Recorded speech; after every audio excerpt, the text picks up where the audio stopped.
வணக்கம் ஃப்ரெண்ட்ஸ், இன்றைக்கி நம்ம பார்க்க போகிறது என்னென்னு பார்த்தீங்கன்னா 1500 பவர் ஆம்பிளிஃபையர் பற்றியும் பார்க்க போகிறோம். அதாவது எஸ்எஸ் மதுரையோட தயாரிப்பு இந்த ஆம்பிளிஃபையரை பற்றி தான் இன்றைக்கி பார்க்க போகிறோம். இந்த ஒரு ஆம்பிளிஃபையர் உங்களுக்கு ஒரு புது விதமான அனுபவத்தை உங்களுக்கு கொடுக்கும். அதாவது இதுக்கு முன்னாடி பயன்படுத்தின ஆம்பிளிஃபையர் எல்லாமே பார்த்தீங்கன்னா நம்மளோட யூடியூப் சேனலில் பயன்படுத்தக்கூடிய டிரான்சிஸ்டர் ஆம்பிளிஃபையர் தான் பயன்படுத்தியிருப்பீங்க. இப்போ நம்ம காட்டக்கூடாது பார்த்தீங்கன்னா, அதாவது 5200 மாஸ்பெட்டை பயன்படுத்தி 24 டிரான்சிஸ்டர் பயன்படுத்தி ஒரு 1500 ஆம்பிளிஃபையரை உருவாக்கியிருக்காங்க. இந்த ஆம்பிளிஃபையர் இன்டீரியரில் எப்படி இருக்குன்னு வாங்க பார்க்கலாம்.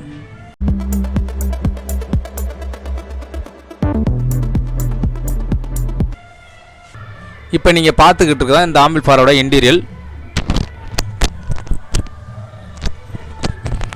இதில் பார்த்தீங்கன்னா டொரைல் டிரான்ஸ்ஃபார்மர் பயன்படுத்தியிருக்காங்க. மெட்டல் டிரான்சிஸ்டர் பதிலாக 5200 நம்ம பயன்படுத்தக்கூடிய மாஸ்பெட்டு அப்படின்னு சொல்லக்கூடிய டிரான்சிஸ்டர் இதில் பயன்படுத்தியிருக்காங்க.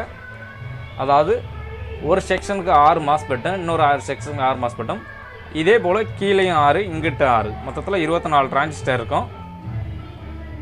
இது அவுட்புட் டிரான்ஸ்ஃபார்மர், அதாவது 1500 உண்டான டிரான்ஸ்ஃபார்மர். டிரைவர் போர்டுன்னு பார்த்தீங்கன்னா எப்பவும் போல் இருக்கக்கூடிய டிரைவர் போர்டு தான், எல்லா ஆம்பிளிஃபையர்லையும் இருக்கக்கூடிய டிரைவர் போர்டு தான். இந்த ஆம்பிளிஃபையரில் என்ன ஃபால்ட்டுன்னு பார்த்தீங்கன்னா, ஏசி பியூஸ், அதாவது பின்னாடி இருக்கக்கூடிய ஏசி பியூஸ் ஓப்பன் ஆயிடுச்சு. அந்த பியூஸ் ஓப்பன் ஆகுது எதனாலன்னு பார்த்தீங்கன்னா, இந்த இடத்துல பார்த்தீங்கன்னாலே உங்களுக்கு தெரியும், இந்த டிரான்சிஸ்டரு ஓப்பன் ஆயிடுச்சு. ஓப்பன் ஆகிற பிசிபியில் பாருங்கள் ஸ்கொயர் ஆகிருக்கும். அதே மாதிரி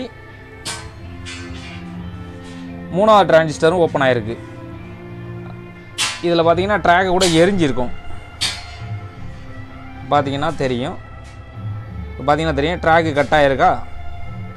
அதாவது பேஸ் வோல்ட் இந்த இடம் தான், இந்த இடத்துல நமக்கு கட் ஆகிருக்கு இப்போதைக்கு. இது பயாஸ் வோல்ட்டு, இது மைனஸ் வோல்ட்டு. இந்த பேஸ் வோல்ட்டு போகிற இடத்துல கட் ஆகிருக்கு நமக்கு. இதில் இந்த டிரான்சிஸ்டர் ஓப்பன் ஆகிருக்கு. இந்த டிரான்சிஸ்டர் மாற்றிட்டு, அது மட்டும் இல்லாமல் இந்த டிரைவர் போலில் பயன்படுத்தக்கூடிய 3055 சொல்லிட்டு எம்ஜே ரெகுலேட்டர் பயன்படுத்திருக்காங்க. இதுக்கு இந்த ரெகுலேட்டர் ஷார்ட் ஆகிருச்சு. இதுக்கு பதிலாக நம்ம இந்த ரெகுலேட்டரு அடிக்கடி போகுங்கிறதுனால வேறு நம்பர் பயன்படுத்த போகிறோம். இந்த ஆம்பிளிஃபையரில் இப்போ பயன்படுத்தக்கூடிய டிசி ஃபேனும் அதிகமாக எனக்கு ஹீட் சிங்கில் அதிகமாக ஹீட் ஏறனால இதோட ஹீட்டு தன்மை இதனால் வெளியில் ரிலீஸ் பண்ண முடியல. அப்படிங்கிறதுனால நம்ம ஒரு எக்ஸ்ட்ரா ஒரு ஃபேனு வைக்க போகிறோம் அந்த இடத்துல. அதை வச்சுட்டு ஆம்பிளிஃபையர் எப்படி பர்ஃபெக்டாக வேலை செய்யணும்னு உங்களுக்கு நான் சொல்கிறேன். இது ஒரு நல்ல ஒரு தயாரிப்பான ஆம்பிளிஃபையர். நான் இதுக்கு முன்னாடி பார்த்த எஸ்எஸ் ஆம்பிளிஃபையர்லாம் பார்த்தீங்கன்னா பயங்கரமான ரிசல்ட்டு, நல்ல ஒரு அற்புதமான ரிசல்ட். இப்போ இது புதுசாக லான்ச் பண்ணியிருக்காங்க. இந்த ஆம்பிளிஃபையரை நான் சரி பண்ணிவிட்டு ஒர்க் பண்ணிவிட்டு பார்த்துட்டு உங்களுக்கு எப்படி ரிசல்ட் இருக்குன்னு சொல்கிறேன் நான் கண்டிப்பாக.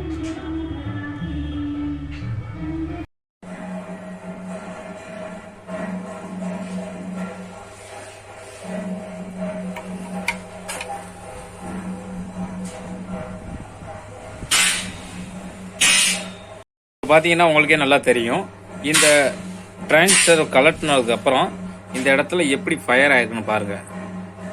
அதே மாதிரி இந்த டிரான்சிஸ்டர் அந்த ப்ளஸ் வோல்ட் போகிற இடத்துல பார்த்தீங்கன்னாமே ஸ்பார்க் ஆகி இந்த மாஸ்பெட்டு போயிடுச்சு. அதே போல தான் இந்த மாஸ்பெட்டும் போயிருக்கு.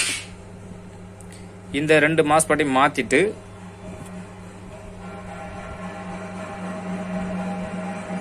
கரெக்டான வோல்ட் நமக்கு போதான்னு பார்த்துரும். அதே மாதிரி டிரைவர் போலில் பார்த்தீங்கன்னா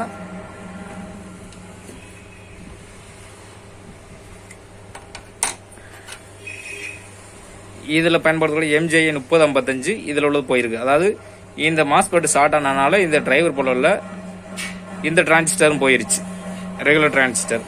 இதை மாற்றணும். இது ஜப்பானோட ப்ராடக்ட்டு, அதாவது SC 5200 டிரான்சிஸ்டர் மாஸ்பெட்னு சொல்லக்கூடிய டிரான்சிஸ்டர் இப்போ பயன்படுத்த போகிறோம். இந்த 2 மாஸ்பெட் இதில் இன்ஸ்டால் பண்ணிவிட்டு ஆம்பிளிஃபையருக்கு தேவையான வோல்ட்டெல்லாம் பர்ஃபெக்டாக வந்துருச்சுன்னா அதுக்கப்புறம் தான் நம்ம பயாஸ் வோல்ட் கொடுக்கணும். அதுக்கு முன்னாடி பயாஸ் வோல்ட்டெல்லாம் கரெக்டாக வருதுன்னு பார்த்துக்கிட்டு நீங்கள் இன்ஸ்டால் பண்ணிடுங்க. இப்போ நான் அந்த டிரான்சிஸ்டர் மாட்டிட்டு உங்களுக்கு எப்படின்னு பார்த்துட்டு சொல்கிறேன். இப்போ பார்த்தீங்கன்னா ஆம்பிளிஃபையர் நமக்கு ஃபுல்லாக ரெடி ஆயிடுச்சு. இன்புட் கொடுத்து செக் பண்ணிடலாம். அதுக்கு முன்னாடி பார்த்தீங்கன்னா இந்த டிரைவர் போர்டில் நம்ம புதுசாக வேறு ரெகுலேட்டர் பயன்படுத்தி இருக்கிறோம். இந்த இடத்துல அடிபட்டிருந்த இந்த மாஸ்பெட்டு இந்த மாஸ்பெட்டு மாற்றியாச்சு. மாற்றினதுக்கப்புறம் ஆம்பிளிஃபையர் ஆன் பண்ணிட்டோம். இனி டெஸ்ட் பண்ணி பார்க்கலாம். இப்போ பார்த்தீங்கன்னா இந்த ஆம்பிளிஃபையர் உங்களுக்கு டெஸ்ட் பண்ணி காமிக்கிறேன். பார்த்தீங்கன்னாலுமே நம்ம இன்புட்டை பின்னை தொடும்போது நமக்கு ஆடியோ அவுட்புட் கிடைக்குது. இந்த ஒரு வீடியோ பிடிச்சிருந்துச்சுன்னா மறக்காமல் லைக் பண்ணுங்கள், ஷேர் பண்ணுங்கள். உங்களோட டவுட் எதுவாக இருந்தாலும் நீங்கள் கமெண்ட் பாக்ஸில் பதிவு தெரிவிக்கலாம். இந்த ஒரு வீடியோ உங்களுக்கு ஒரு பயனுள்ளதாக வீடியோவாக இருந்திருக்கும். தேங்க்யூ ஃபார் வாட்சிங்.